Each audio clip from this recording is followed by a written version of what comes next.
नमस्कार, स्वागत है आपका सीएनबीसी आवाज अड्डा में और आप हमारे साथ जुड़े हैं। मेरा नाम नीरज वाजपेयी है। बहुत बातचीत हो रही है कांग्रेस की लीडरशिप को लेकर के। मैराथन बैठक के बावजूद तय नहीं हो पा रहा है कि कांग्रेस का अध्यक्ष कौन होगा और वही ढाक के तीन पात स्टेटस को फिर से सोनिया जी बनी रहेंगी अध्यक्ष। साथ में ये कह दिया गया रस्मी तौर पे कि हम प्रक्रिया शुरू कर रहे हैं। एक साल पहले जब उन्होंने इस्तीफा दिया था और अंतरिम अध्यक्ष बनी थी सोनिया जी, तब भी यही कहा गया था कि प्रक्रिया शुरू हो रही है, लेकिन वो एक साल से प्रक्रिया चल ही रही है। अब फिर यही वायदा दिलाया गया है और इससे मुश्किल ये खड़ी हो रही है कि दोनों तरफ के जो दो गुट हैं कांग्रेस के अंदर ही, उसमें रस्साकसी खत्म नहीं हुई है। आपको याद होगा 23 नेताओं ने एक चिट्ठी लिखी और उसमें ये मांग की कि एक डिसाइसिव विजिबल लीडरशिप चाहिए और साथ ही रिफॉर्म्स किए जाएं पार्टी में। लेकिन जब राहुल जी ने ऐसी बातें आरोप लगाया उनके ऊपर कि ये सब बीजेपी के एजेंट हैं जो लोग कह रहे हैं, तो कपिल सिब्बल जी नाराज हो गए। उन्होंने एक और ट्वीट किया कि अगर ऐसा है तो मैं पार्टी छोड़ दूंगा, 30 साल से राजनीति की है। गुलाम नबी आज़ाद जी भी बहुत आहत हुए। उन्होंने कहा, फिर थोड़ी देर बाद ड्रामा हुआ, लगता था कि कहानी शायद खत्म हो गई, लेकिन फिर एक ट्वीट आज कपिल सिब्बल जी ने किया और उसमें उन्होंने कहा, it is not about the post. ये सिर्फ एक पद की बात नहीं है, it is about my country which matters most. अब ये 2 लाइन के ट्वीट का बड़ा गहरा मतलब है, इसलिए चर्चा बनती है कि हम सबको भले ये लग रहा हो कि अंदर फुटबॉल नहीं चल रही है, लेकिन ज़बरदस्त तनाव है, ज़बरदस्त मनभेद भी हो चुके हैं। मतभेद तो कल तक लग रहे थे। और इस बीच एक और वरिष्ठ कांग्रेसी नेता अनिल शास्त्री जी ने यह कहा कि कांग्रेस के नेतृत्व में कमी है।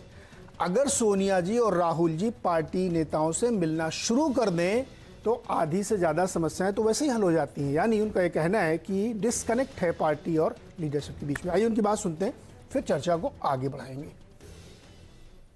देखिए, कुछ तो कमियां हैं नेतृत्व में और सबसे बड़ी कमी ये है कि जो एक मिलने जुलने का एक सिलसिला रहता है हमेशा किसी भी लोकतांत्रिक पार्टी में, वो नहीं है। तो कांग्रेस के पदाधिकारी अगर विभिन्न प्रदेश से आते हैं, अगर प्रदेश अध्यक्ष भी आता है, तो आसान नहीं है कि वो किसी बड़े नेता से यहाँ पे मिल सके।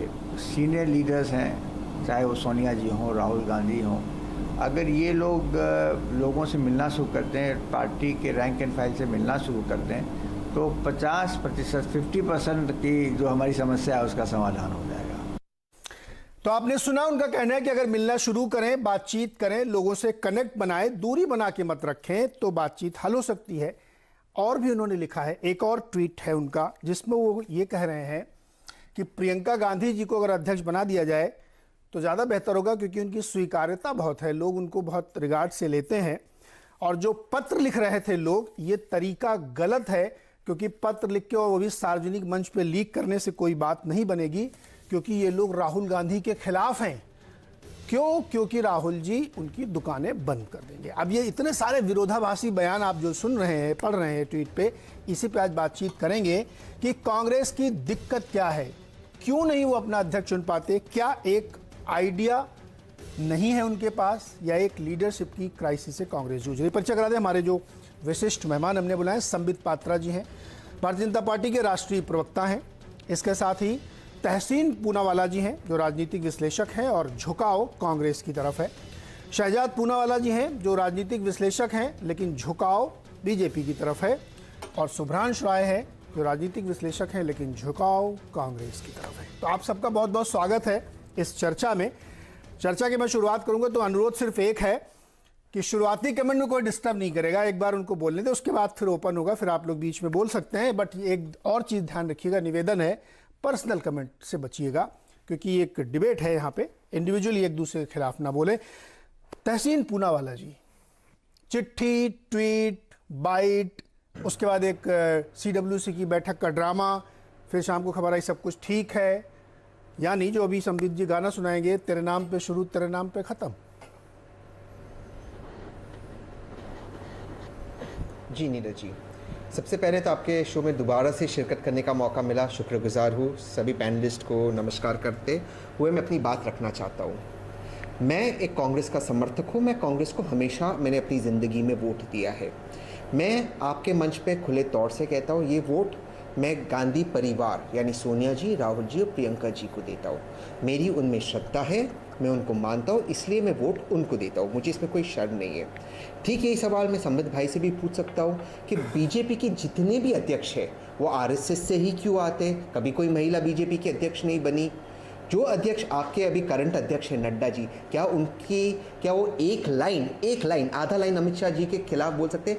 लेकिन मैंने अपने आंखों से देखा है कि जहां तक राहुल जी का सवाल है, लोग उनसे उनके चेहरे पर डिसएग्री करते और उनमें वो बड़ा दिल है कि वो बात सुनकर लेते और उस डिसएग्रीमेंट को सहते। सवाल इस चिट्ठी का नहीं है, सवाल समय का है कि जब सीडब्ल्यूसी की मीटिंग होनी थी तो उस चिट्ठी को लीक किसने किया। खैर, बात सॉल्व हो गई। एक लोकतांत्रिक प्रक्रिया है और लोकतंत्र में जो मेजॉरिटी जो कांग्रेस के समर्थक है, जो कांग्रेस के वोटर्स है, जो मेंबर्स है, मेंबरान है, वो चाहते हैं कि सोनिया जी, राहुल जी, प्रियंका जी इनमें से अध्यक्षता बनी रहे। तो ये मेजॉरिटी का डिसीजन है। हम नहीं पूछते कि आरएसएस के अध्यक्ष क्यों कोई ओबीसी नहीं बन सकता। आप कांग्रेस में दखल ना दे। लास्ट चीज कहते मैं अपनी बात ये समाप्त करना चाहता हूं कि देखिए, बार बार ये हमसे कहा जाता है कि आप गांधी परिवार के आगे नहीं देखते। हम मानते हैं कि इस परिवार ने देश के लिए बलिदान दिया है। हम मानते हैं कि हमारी आस्था इस परिवार में है। हम इन पे आस्था रखते हैं, ठीक उसी तरह जैसे आप आरएसएस पे आस्था रखते हैं। ये इलेक्टेड लीडर्स है, मोहन भागवत की तरह नहीं, अनइलेक्टेड एंड अनइलेक्टेबल लीडर्स, जिनका रिपोर्ट कार्ड मोदी जी से लेकर सभी मंत्री जाके मोहन भागवत जी को देते हैं। जी, तहसीन भाई, आपके शोल्डर पे जो तार है उसको पीछे डाल दीजिए, दिख रहा है यहाँ से।